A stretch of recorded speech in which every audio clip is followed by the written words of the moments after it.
আপনার খামারে কি মুরগি হঠাৎ চুনা পায়খানা শুরু করেছে আর কয়েক ঘন্টার মধ্যেই কি মুরগিগুলো ঝিমাতে ঝিমাতে মারা যাচ্ছে? দামি দামি অ্যান্টিবায়োটিক কাজ করছে না? থামুন, আজকের ভিডিও আপনার জন্য। আজ আমি আপনাদের দেখাবো এমন একটি প্রাকৃতিক উপাদান যা মাত্র 3 দিনে আপনার খামারকে বড় বিপদের হাত থেকে রক্ষা করবে ইনশাআল্লাহ। আমি নিজেই এটি ব্যবহার করে ফলাফল পেয়েছি। আসসালামু আলাইকুম রহমতুল্লাহ। হাম্মাদ এগ্রোতে আপনাদের সবাইকে স্বাগতম। আমাদের মাঝে অনেকেই আমরা শখ করে দেশি মুরগি পালন করি, অথবা টাইগার মুরগি পালন করি, অথবা সোনালী মুরগি পালন করি। যে কোনো মুরগি পালন করি না কেন, আমাদের মধ্যে একটা রোগ সবচেয়ে বেশি দেখা যায়, সেটা হচ্ছে মুরগির চুনা পায়খানা হওয়া।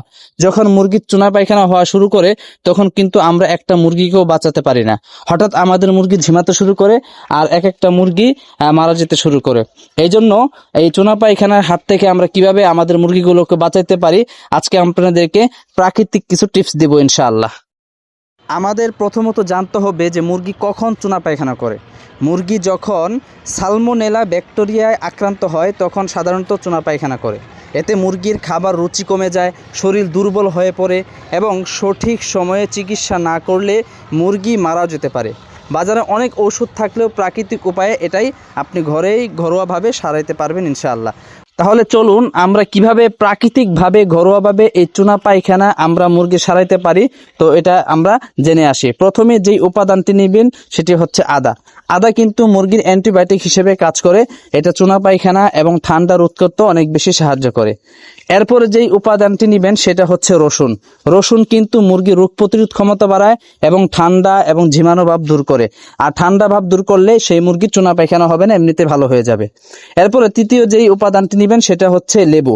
এই লেবু কিন্তু ঠান্ডা এবং আপনার অ্যান্টিঅক্সিডেন্ট হিসেবে কাজ করে। আর এই লেবু মুরগির ঝিমানো ভাব এবং চুনা পায়খানা দূর করতে, মুরগির রোগ প্রতিরোধ ক্ষমতা বাড়াতে অনেক বেশি সাহায্য করে।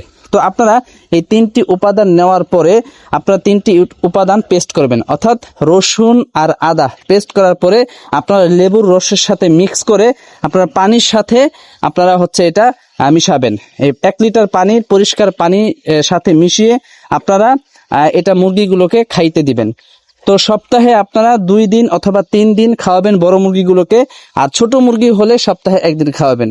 এভাবে যদি আপনারা কন্টিনিউ খাওয়াতে পারেন, তাহলে আপনাদের মুরগির চুনা পায়খানা হলে সাথে সাথে 2-3 দিনের মধ্যে সেরে যাবে। এবং এভাবে যদি আপনি চুনা পায়খানা হওয়ার আগে অর্থাৎ সুস্থ মুরগিকে খাওয়াতে পারেন, তাহলে আপনার মুরগি সারা জীবন অর্থাৎ 12 মাসই সুস্থ থাকবে। কোনো প্রকার চুনা পায়খানা, ঠান্ডা, ঝিমানোভাব হবে না। এটা প্রাকৃতিক অ্যান্টিবায়োটিক, প্রাকৃতিক ভ্যাকসিন হিসেবে কাজ করবে ইনশাআল্লাহ। তো বন্ধুরা, ভিডিওটি ভালো লাগলে অবশ্যই লাইক দিবেন, আপনার মূল্যবান মতামত কমেন্টে জানাবেন এবং এই ধরনের ভিডিও পেতে অবশ্যই আমাদের চ্যানেলটি সাবস্ক্রাইব করে আমাদের পাশেই থাকবেন।